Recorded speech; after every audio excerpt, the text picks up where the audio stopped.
Podcasts by influential people outside of major networks and that have no affiliation with them, direct or indirect, have become an important supplement, or for some an alternative source of what's going on in the world, to more conventional news sources.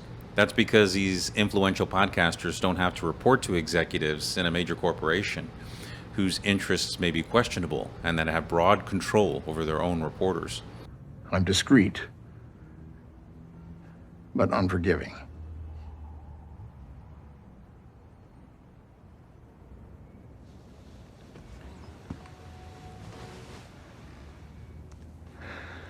Success in broadcast television is hard, it's arbitrary. This is the most competitive industry on earth.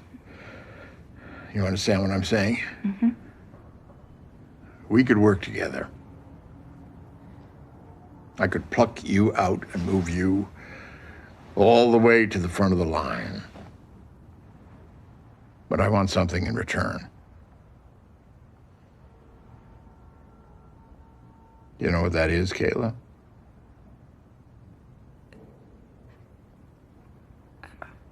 Loyalty. I need to know that you're loyal. I need you to find a way to prove it. I call them conventional news sources because, for all intents and purposes, they are no longer mainstream media. According to an article published by the Pew Research Center on May 7th, 2021, Americans consider ABC News, CNN, New York Times, MSNBC, Fox News, Wall Street Journal, and the New York Post mainstream. They can no longer be called mainstream because 50% of Americans feel most national news organizations intend to mislead or persuade the public, according to a January 2023 report by the Gallup and Knight Foundation. That means that at least half of all Americans are likely seeking out new and alternative news sources. As technology advanced and we had a paradigm shift in the energy industry from coal to oil and later from oil to renewables, technology has also made it possible for people outside of corporate news networks to report what's happening in the world, and as a result, there is another paradigm shift in the journalism industry, a shift from those corporate news networks to influential podcasters. I often hear these conventional news sources decry some of these influential people as conspiracy theorists or crazy, sometimes without even trying to understand that person, their stances, or exploring their arguments. We already see thousands of people dying. This Delta variant is all vaccine injury. I mean, the CDC's own data is showing that now. That's just not true. I don't want to be part of this mass genocide that I see happening. And I think that what's going on right now will be remembered as a worst time in history compared to what World War II happened. I just want to be straight with you. I think you're crazy.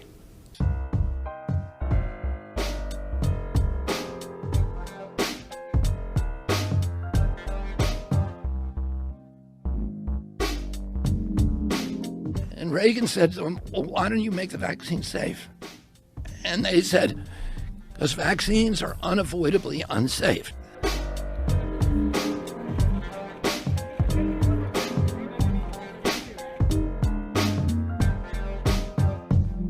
You know, you do some tweets that seem to be, or at least give support to some who would call others conspiracy theories. Well, yes, but I mean, honestly, you know, some of these conspiracy theories have turned out to be true. Which ones? Well, like the Hunter Biden laptop. That's true. Yeah. Yeah. So, you know, that was a pretty big deal. There was Twitter and others engaged in active suppression of information that was relevant to the public.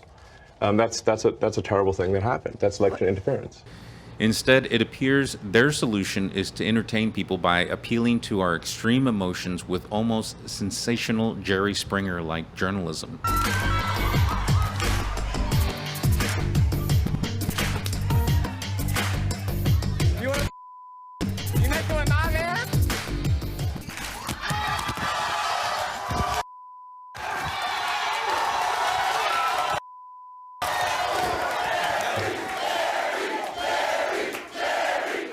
It smacks as a desperate attempt to avert their obsolescence in a changing industry.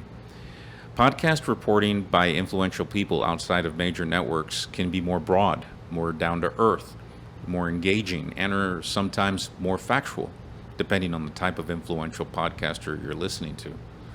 The content you can sometimes find on news podcasts can be more reliable and objective to what conventional news sources are airing.